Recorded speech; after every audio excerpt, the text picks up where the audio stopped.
What was interesting to me last week when the Federal Reserve's cut rates was the fact that out of the 17 members on the board, 8 voted to cut rates by 0.25%.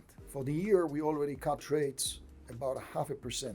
The target interest rate right now for the Fed fund rates is anywhere between 1.75% to 2%. The Federal Reserve is still assisting the US economy to continue the longest economic expansion, 11 years in the making, going on. However, 7 out of the 17 voted not to do anything.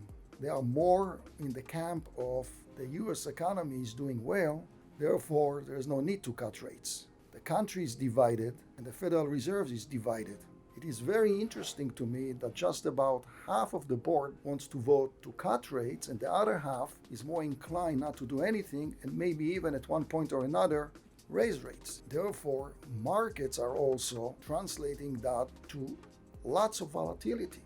And it's just another indication to me that times are very peculiar and very uncertain. We always need to have some money sitting in bonds and cash and be extremely careful diversifying assets in the market, domestically and internationally. Just because of the scenario that we are in right now in the marketplace, these heightened divisions that are across the board. We need to look in these market conditions for companies that fall under the category of GAR, growth at reduced risk. Two names that come to mind are Microsoft and Facebook. These are two companies that, in my view, provide us decent growth at somewhat reduced risk. Microsoft, for example, is still growing their top-line revenues north of 12%.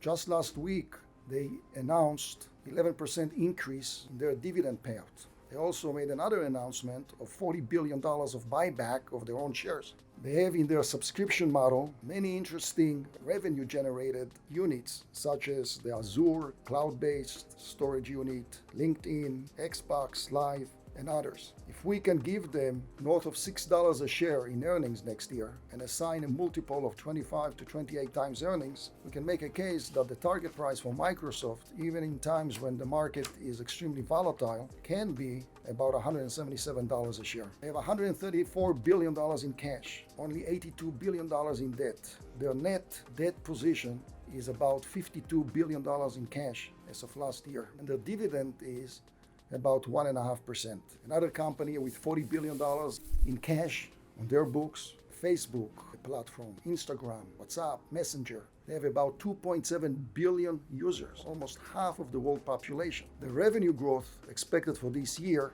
is about 26%. If we assign about 23, 24 times earnings to their expected earnings per share next year, which is about $10.50 a share, that means Facebook can have a target price of north of $230 a share. They have some issues out there. Their earnings per share is expected to decline about 13% this year because of their privacy issues that they are dealing with. They are hiring more and more employees to help them manage past privacy breaches that they had and also the voter manipulation issues that they had. However, the top line growth is looking very interesting for Facebook. All right, today we're going to be talking about ways to improve your credit score.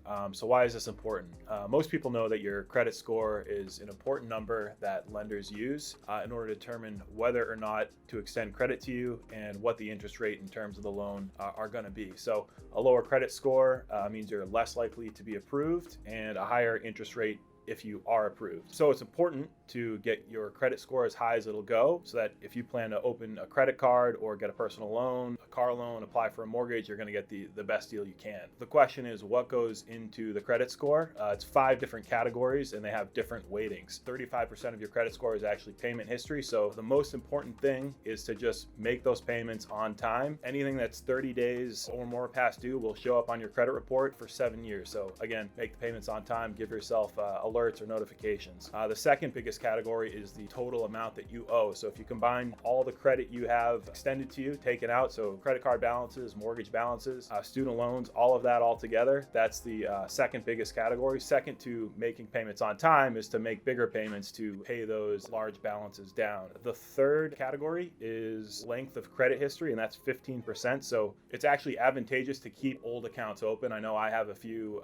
promotional credit cards that were, 0% interest for some period of time. I actually do keep those accounts open just to have the longer credit history, as well as the total credit extended to me is larger. The two final categories are type of credit in use. That's only 10%, and new credit is also only 10%. So for new credit, they want to make sure that you're not constantly looking to increase the credit available to you. So don't go shopping around for credit cards constantly. The main things to think about, I think, are payment history, making the payments on time, and keeping the total balances lower, especially on things like credit cards where you have the high interest rates. And keeping an eye on the yield curve and the activity of late. Short-term rates on the 1 to 3 month treasuries versus the 10 years, those have remained inverted. They're still that way. The 2-year versus the 10-year is not inverted any longer, but there has been some fluctuation between the two, and that spread has averaged anywhere from 3 basis points to 11 basis points in the last 2 weeks since they were inverted. We did get a 0.25% reduction in the interest rates, and some analysts are expecting that we're going to get another 0.25% before the end of the year. Of course, we don't know, especially considering the divided opinions in the Fed between whether or not rates should be cut or remain the same. So definitely something we're going to keep an eye on and monitor through the end of the year. Hello everybody, and thank you again for watching our videos. I'm Amit Stavinsky, the Managing Director of Tamar Securities and its affiliates, 911 Financial Services and Firefighters United. As always, if you like the content, please become a subscriber. You can also call us directly to our main offices in Woodland Hills at 818-914-7461. The highlight of the week is that during times of conflicting opinions about the markets and uncertainties, it is also important for investors to look at companies that fall under the category of GAR, growth at reduced risk.